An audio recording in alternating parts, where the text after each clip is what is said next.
Inquilab TV prime time news కి స్వాగతం.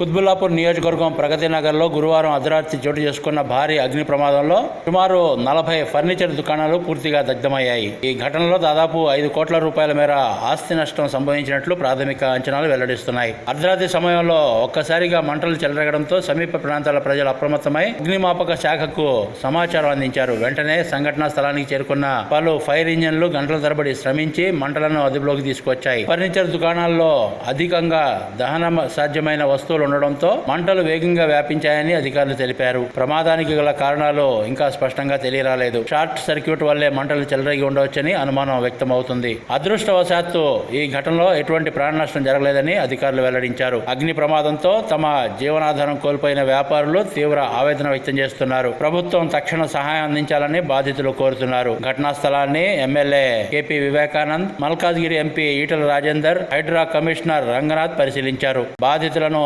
పరామర్శించి వారు ప్రభుత్వం తరపున తగిన సహాయం అందిస్తామని హామీ ఇచ్చారు. స్థానిక పోలీసులు కేసు నమోదు చేసి దర్యాప్తు ప్రారంభించారు.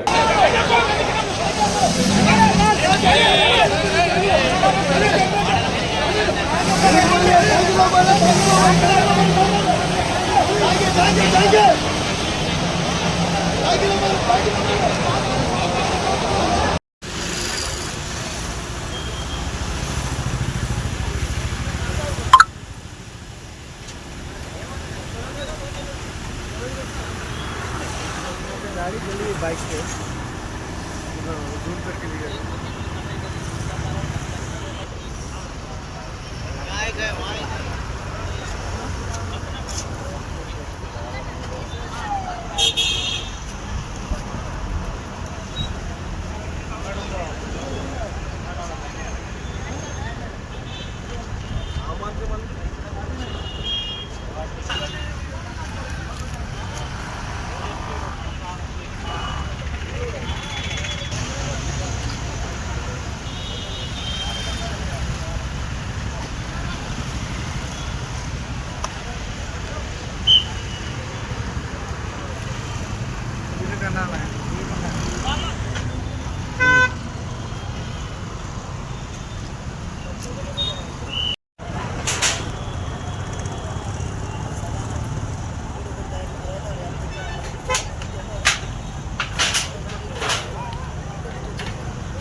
వచ్చినా కదా మళ్ళీ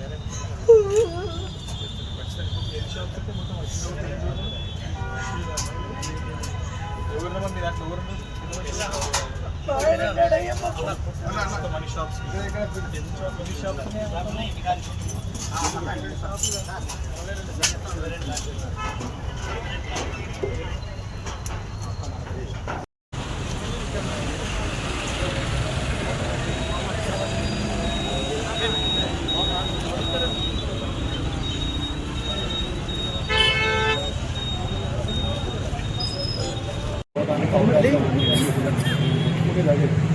వైరు అనే దాన్ని అసలు నెగ్లెక్ట్ చేస్తున్నాం అన్నీ అవుతున్నాయి. జీవిత సరే ఏదో ఆస్తి నష్టం అయింది కానీ నాన్న నష్టం ఇది కాలేదు. చనిపోతున్నారు పోలీసులు చార్మినార్లో 15 మంది చనిపోయారు. మొత్తం మనం ఎక్కడన్నా మనకు తెలియదు. రాత్రి పూట సడన్గా వచ్చేసి మొత్తం అనుకుని అయిపోయిందంటే చేస్తాం. మనం జాగ్రత్తగా ఉండాలి. మనం ఏ విధంగా ఎక్కడి నుంచి మనకు వస్తాం అనుకుని ఇప్పుడు పెట్టేదంతా ఫర్నిచర్ అంటే ఇంట్లో అంటే అంటుకోగలిగినట్టు. సో కొంత మనం దూరంగా పెట్టుకొని సిలిండర్లు ఇవన్నీ కొంచెం దూరం పెట్టుకొని అది వస్తానే ఎవరు కలగాలి. ఏదైతే వైద్యులు కింద పడి ఇది మనకి అవుతుంది. బట్ మనం అయ్యే కదా ఊహించుకోవాలని ఎక్కడైతే ఊహకు అందనేటువంటి వాటి నుంచి మనం విపత్తులని మనం ఇచ్చాం అని అనుకున్నది కాదు కదా. సడన్గా ఎక్కడో వస్తుంది, స్పాట్ పోయినా వస్తుంది. అది మనకి అవగాహన వచ్చిన రోజు మనకి ఏమి పడుతుంది. లేకపోతే మనకి ఇట్లానే ఉంటుంది. వస్తాం, చూస్తాం, పోతాం, మళ్ళీ ఏమైనా వస్తాం.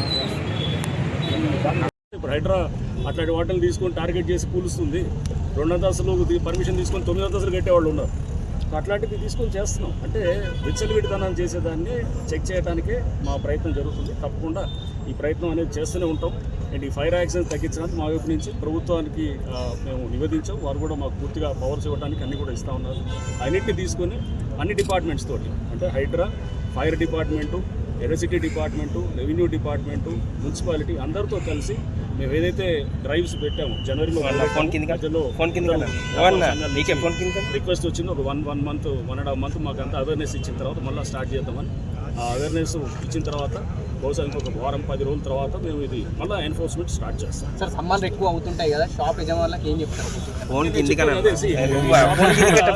ఎక్కడి నుంచి ఛాన్స్ ఉందో ముందు మనకు ఉండాలి. మనకి డ్రైవింగ్ చేసేటప్పుడు ఏమంటాము, మనం ఎవడన్నా కానీ సడన్గా రోడ్డు మీదకి వచ్చేసేదానికి అప్రమత్తంగా మనం ఉండాలి. వాడు ఎవడో వచ్చినాడని చెప్పి మనం యాక్సిడెంట్ చేసామనే దానికన్నా ఇది అంటే మనం అలర్ట్నెస్ అనేది నిరంతరం ఉండాలన్నమాట. ఇక్కడ కూడా అంతే ఉండాలి. ఎక్కడి నుంచి మీకు వచ్చేదో ఉపద్రవం లేకపోతే ఎక్కడి నుంచి విపత్తు వస్తుందో మనం ఎప్పటికప్పుడు కనిపెడుతూ మనం ఇక్కడి నుంచి రావచ్చు, ఈ ఫైర్ ఇలా జరగవచ్చు అంటే దాని గురించి అవగాహన ఉండాలి. ఫైర్ యాక్సిడెంట్ ఎలా జరుగుతుందో అవగాహన ఉంటే అప్పుడు నివారించడానికి వీలవుతుంది. అది చేయాలి. అంటే బాచుపల్లి మన గండిమైసమ్మ నుంచి మియాపూర్ వెళ్ళే ఈ రోడ్లో బాచుపల్లి ప్రాంతంలో నిన్న రాత్రి 10:40 ఆ టైంలో ఇక్కడ ఫైర్ యాక్సిడెంట్ అయింది. దీంట్లో దాదాపు 22 షాపులు ఏదైతే ఫర్నిచర్ అమ్మేటప్పుడు షాపులు అవన్నీ కూడా దీంట్లో ఈ ఫైర్ యాక్సిడెంట్లో వాళ్ళందరూ కూడా నష్టపోవడం జరిగింది. 22 ఇంకా మొత్తం పూర్తిగా కాలి దగ్ధమైపోయినాయి. దీనికి బేసిక్ రీజన్ కూడా ఒక ఎలక్ట్రికల్ దీంట్లో అది కనెక్షన్ ఏదైతే అక్కడ షార్ట్ సర్క్యూటో లేకపోతే అక్కడ సడన్గా వైర్లు తెగి అక్కడి నుంచి వచ్చినటువంటి స్పార్కులు లేకపోతే అక్కడి నుంచి వచ్చినటువంటి ఫ్లేమ్ ఏదైతే ఉందో దాని ద్వారా ఇక్కడ అంటుకోవటం. అండ్ ఈ ఫర్నిచర్ అంతా కూడా ఏదైతే ఉన్నాయో కుర్చీలు, పళ్ళలు లేకపోతే బీరువాలు ఇక్కడ రకరకాల చెక్కతో చేసినవన్నీ కూడా ఇక్కడ ఉంటాం. ఇవన్నీ కూడా ఇన్ఫ్లేమబుల్ ఆర్టికల్స్. దాంతోపాటు ఇక్కడ వీళ్ళు కుటుంబాలు కూడా ఇక్కడే ఉంటున్నారు. వాళ్ళు సిలిండర్స్, కిచెన్ ఇదంతా కూడా ఉంటుంది. అది కూడా దీనికి కాంట్రిబ్యూట్ చేస్తుంది. సో ఒకటి మనం ఎప్పుడు కూడా గుర్తుపెట్టుకోవాల్సింది ఏంటంటే మనం ఇన్ఫ్లేమబుల్ ఆర్టికల్ అనేది మన దగ్గర పెట్టుకున్నాం అనుకో, దాన్ని మనం ఎక్కడి నుంచి అయినా కానీ ఒక స్పార్క్ వస్తే కనుక ఆ ఇన్ఫ్లేమబుల్ ఆర్టికల్ మీద పట్టడానికి ఆస్కారం ఉంటుంది. ఇవన్నిటి మనం తీసుకుని ఇప్పుడు వైరు కాలుతుంది అని ఎవరు అది ఊహకందని విషయాలు ఇక్కడ. బట్ అయినా కానీ కూడా మనం విపత్తులు నివారించాలంటే ఇవన్నీ కుర్చీలు, బల్లలు ఇవన్నీ వుడెన్ మెటీరియల్ అంటే హైలీ ఇన్ఫ్లేమబుల్. రేపు ఎవరన్నా ఏది బట్టలు, గార్మెంట్స్ ఉన్నాయి అది కూడా ఇన్ఫ్లేమబుల్ మెటీరియల్.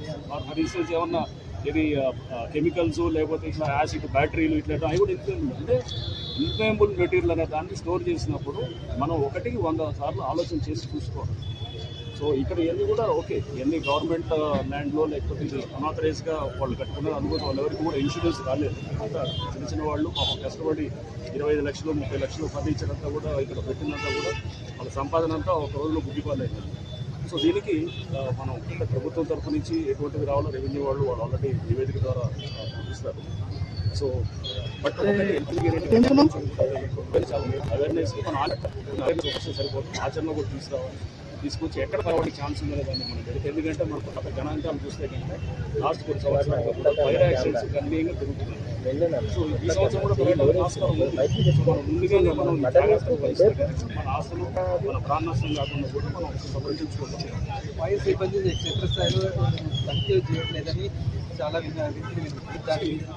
ఫైర్ లేకపోతే ఎక్కడ ఎన్ఓసీస్ ఇస్తుంది. ఇది కూడా ఇంక్లాబ్ టీవీ వీడియోలు మీకు నచ్చినట్లయితే లైక్ చేయండి, షేర్ చేయండి, కమెంట్ చేయడం మర్చిపోకండి. సబ్స్క్రైబ్ చేయని వాళ్ళు వెంటనే సబ్స్క్రైబ్ చేసుకోండి. మా వీడియోలు మీరు వెంటనే చూడాలనుకుంటే కింద ఉన్న గంట సింబల్ని గట్టిగా కొట్టండి.